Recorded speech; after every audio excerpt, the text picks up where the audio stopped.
Assalamu alaikum students. Again we are here with another video lecture. In this video lecture we will be discussing about the nitration of benzene. हम electrophilic aromatic substitution reactions को discuss कर रहे थे। Electrophilic aromatic substitution reaction के अंदर आज हम nitration को पढ़ेंगे कि नाइट्रेशन ऑफ बेंजीन किस तरीके से होती है। तो चलिए विदाउट वेस्टिंग आवर टाइम सीखते हैं किस तरीके से होती है। Introduction of nitro group in a benzene ring is called nitration. Benzene ring के अंदर नाइट्रो ग्रुप को इंट्रोड्यूस कराना या रिप्लेस कराना है नाइट्रो ग्रुप को, इसे क्या कहा जाता है? इसे कहा जाता है नाइट्रेशन। ठीक है, देखिए मैंने यहाँ पर वर्ड इंट्रोडक्शन यूज किया है। मैंने ये वर्ड यूज नहीं किया एडिशन ऑफ नाइट्रोजन।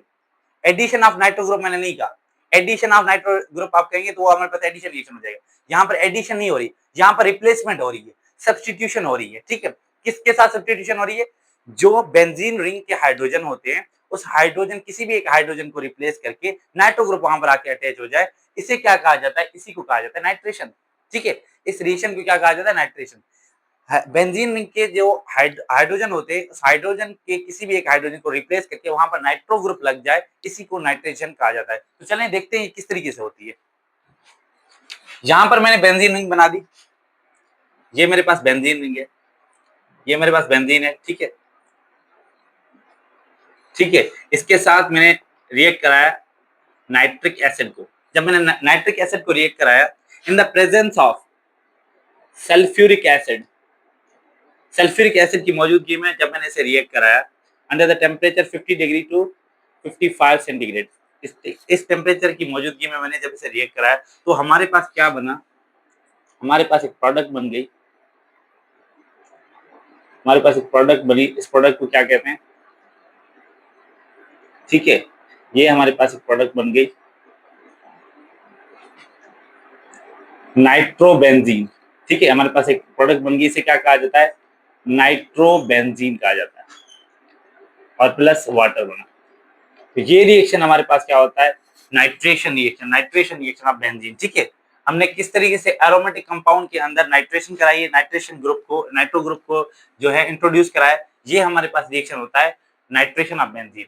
अब चलें इसका मैकेनिज्म सीखते हैं कि ये रिएक्शन आखिर प्रोसीड होता कैसे है। ठीक है, तो चलें हम इसको स्टार्ट कर लेते हैं।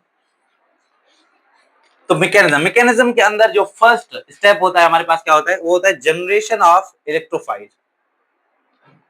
जनरेशन ऑफ इलेक्ट्रोफाइल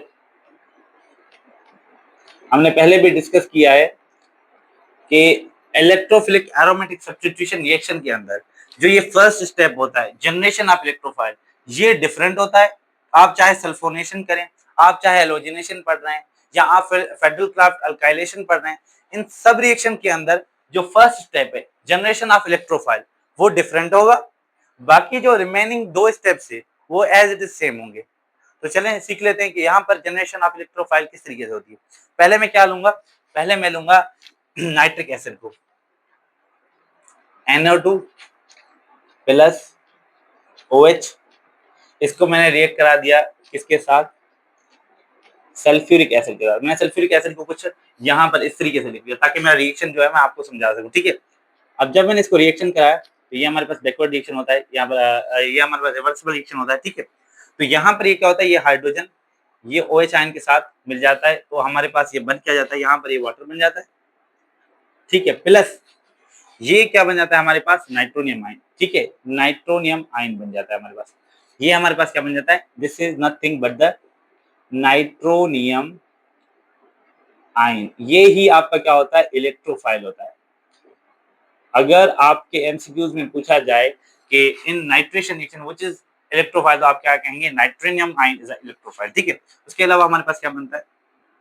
उसके अलावा HSO4 बनता है, HSO4 माइनस हाइड्रोजन सल्फेट बनता है। ठीक है, ये हमारे पास बनता है, ये हमारे पास इलेक्ट्रोफाइल की जनरेशन होगी। ठीक है, ये हमारे पास बेस होता है, ये हमारे पास क्या होता है? बेस होता है, और ये इस तरीके से हमने इलेक्ट्रोफाइल को जनरेट कर दिया। ठीक है बेटा, यहाँ पर हमने इलेक्ट्रोफाइल की जनरेशन कर दी। अब हम क्या करेंगे? अब हम सेकंड जो है स्टेप को फॉलो करेंगे। सेकंड स्टेप हमारे पास क्या होता है? Attack of pi electrons of benzene on attack of pi electrons of benzene on electrophile. Electrophile को मैं E+ से शो कर रहा हूँ। ठीक है, इलेक्ट्रोफाइल को मैं ई प्लस से शो कर रहा हूँ, ठीक है। तो attack of pi electrons on off benzene on electrophile, ठीक है। अब ये किस तरीके से रिएक्शन प्रोसीड होता है, ये हमारे पास स्टेप किस तरीके से फॉरवर्ड होता है, तो चलिए सीख लेते हैं इसको। ये हमारे पास बेंजीन है, ये मैंने बेंजीन बना ली, ठीक है। ये मैंने अल्टरनेटिव बॉन्ड शो कर दिया, ठीक है। अब यहाँ पर क्या होता है, ये यहाँ पर हमारे पास होता है नाइट्रोनियम आयन या हमारा इलेक्ट्रोफाइल। अब होता क्या है यहाँ पर अब यहाँ पर होता क्या है कि ये जो आपके इलेक्ट्रॉन्स है, दीज इलेक्ट्रॉन्स, ये जो इलेक्ट्रॉन्स है पाई इलेक्ट्रॉन्स, ठीक है। अब यहाँ पर मैं ये शो करता हूँ, ये यहाँ पर हाइड्रोजन हाइड्रोजन ओवरऑल सभी कार्बन के साथ है।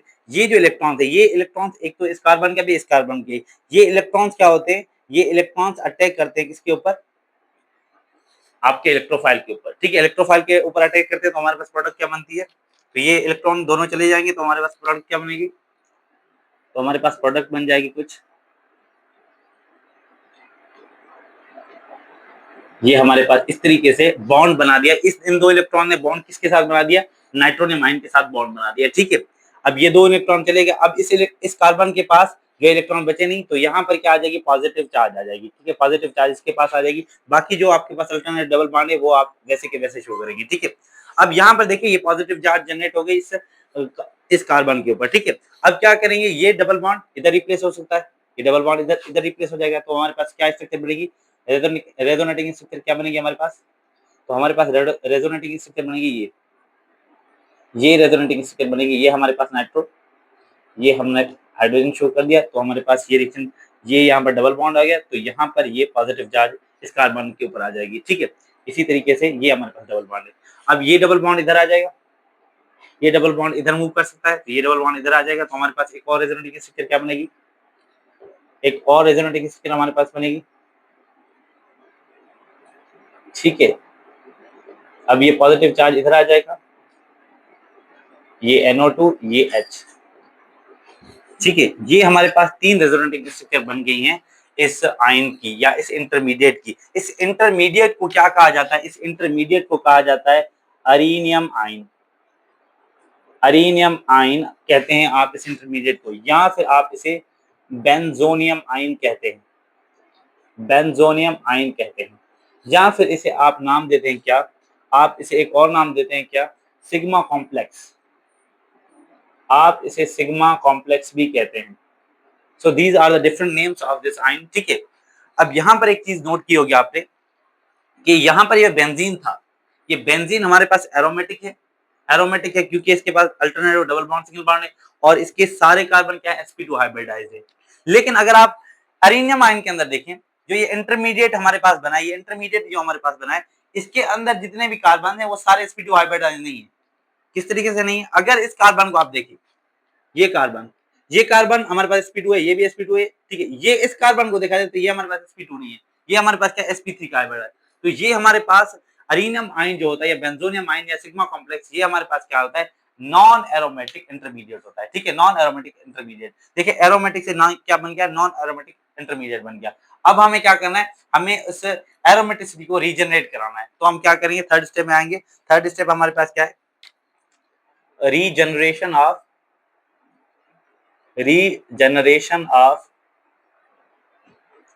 aromaticity by removal of H positive ion, ठीक है। By removal of H positive ion, हमारे पास थर्ड स्टेप क्या होता है, regeneration of aromaticity by the removal of H positive ion, ठीक है। अब ये H पॉजिटिव आयन किसके साथ लग जाएगा, जो हमारे पास बेस बचा था यहाँ पर, ठीक है।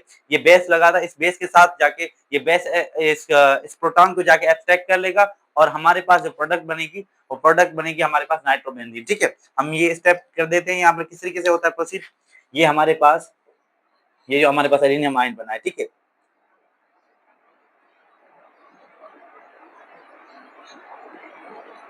ये हमारे पास एल्यूमिनियम आयन बना है, ठीक है। अब यहाँ पर क्या है, पॉजिटिव चार्ज है, ठीक है। अब इस कार्बन के ऊपर पॉजिटिव चार्ज है, यहाँ पर क्या होता है, आके बेस, ये जो बेस बना था, ठीक है, ये फर्स्ट इलेक्ट्रोफाइल की जनरेशन के अंदर ये जो बेस बना था, ये बेस आके इस प्रोटॉन को, इस H पॉजिटिव आयन को क्या करता है, एब्स्ट्रैक्ट कर लेता है, ठीक है। तो ये होता क्या है, यहाँ पर ये दो इलेक्ट्रॉन्स है, ये 2 इलेक्ट्रॉन्स अपने इस कार्बन को दे देता है, ये दोनों इलेक्ट्रॉन्स अपने इस कार्बन को देता है, तो हमारे पास क्या बन जाता है, तो हमारे पास जो प्रोडक्ट बन जाती है, प्रोडक्ट हमारे पास बन जाती है, हमारे पास प्रोडक्ट क्या बनेगी, इस तरीके से हमारे पास प्रोडक्ट बन जाएगी नाइट्रोबेंजीन। हमारे पास ये प्रोडक्ट बन जाती है नाइट्रोबेंजीन, ठीक है। इसकी एरोमेटिसिटी हमारे पास क्या होगी, रीजनरेट होगी, क्योंकि अल्टरनेटिव से डबल बॉन्ड आ गए हैं, ठीक है, और सारे कार्बन क्या sp2 हाइब्रिडाइज है। अब ये क्या होगी, हमारे पास फिर से एरोमेटिक रिंग बन चुकी है, ठीक है, और हमारे पास क्या बन जाएगा, ये हमारे पास बन जाएगा H2SO4, ठीक है। ये हमारे पास बन गया है, ये हमारे पास रिएक्शन मैकेनिज्म था किसका, नाइट्रेशन का, ठीक है बेटा। अब यहाँ पर अगर आपने इस पूरे मैकेनिज्म को देखा होगा तो आपने कुछ चीज नोट की है, कुछ चीज आपने नोट की होगी कि यहाँ पर एक चीज बेटा, ये यहाँ पर बेटा H2SO4 नहीं है, ये H2SO4 है। यहाँ पर ये क्या है, H2SO2 नहीं है, ये H2SO4 है, ठीक है। सॉरी फॉर द कन्वेंस, ये आप इसको सही करके लिख लें, ठीक है। एक चीज ये नोट, दूसरी चीज आपने नोट की होगी कि यहाँ पर ये क्या है, नाइट्रिक एसिड, ये क्या है, सल्फ्यूरिक एसिड। एक नाइट्रिक एसिड है, दूसरा सल्फ्यूरिक एसिड है, दोनों ही एसिड है, ठीक है। एक एसिड H पॉजिटिव आयन दे रहा है, दूसरा OH आयन दे रहा है। तो आपको इस देखें, आपको पता है कि H एसिड का हमारे पास कैरेक्टर क्या होता है, एक एसिड हमारे पास H पॉजिटिव आयन देता है, ठीक है। कोई भी एसिड ऐसा नहीं होता कि जो H पॉजिटिव OH आयन दे, लेकिन यहाँ पर क्या हो रहा है, यहाँ पर दोनों ही एसिड से दोनों एसिड रिएक्ट कर रहे हैं और एक OH आयन दे रहा है, दूसरा H पॉजिटिव आयन दे रहा है। तो ये क्यों होता है, इसके पीछे रीजन जान लेते हैं। ये आपको पता होना चाहिए, बीइंग ए केमिस्ट्री स्टूडेंट, ये आपको पता होना चाहिए कि ये यहाँ पर इस तरीके से क्यों हो रहा है, ठीक है। अगर हम pKa वैल्यू देखें, pKa वैल्यू देखें नाइट्रिक एसिड की और किसकी, सल्फ्यूरिक एसिड की, सल्फ्यूरिक एसिड की pKa वैल्यू देखें और नाइट्रिक एसिड की, तो जब हम नाइट्रिक की pKa वैल्यू देखते हैं तो हमारे पास मिलती क्या है, -1.9, ठीक है, और सल्फ्यूरिक एसिड की हमारे पास क्या मिलती है, -9, ठीक है। अब मैं आपसे पूछूं कि यहाँ पर pKa वैल्यू किसकी ज्यादा है, तो आप कहेंगे नाइट्रिक एसिड की pKa वैल्यू ज्यादा है, नाइट्रिक एसिड की। और pKa वैल्यू का जो रिलेशन होता है किसके साथ, एसिडिक स्ट्रेंथ के साथ, एसिडिक स्ट्रेंथ के साथ क्या होता है, इनवर्स रिलेशन होता है, इनवर्स रिलेशन होता है। तो जिसकी pKa वैल्यू ज्यादा वो हमारे पास कम एसिडिक होगा, ठीक है। तो यहाँ पर नाइट्रिक एसिड और सल्फ्यूरिक एसिड के केस में नाइट्रिक एसिड कम एसिडिक है as compare to sulphuric acid, इसीलिए वो क्या कर रहा है, प्रोटॉन को एक्सेप्ट कर रहा है, ठीक है। तो यही हमारे पास है जो कि हमने डिस्कस किया नाइट्रेशन ऑफ बेंजीन को, ठीक है। एक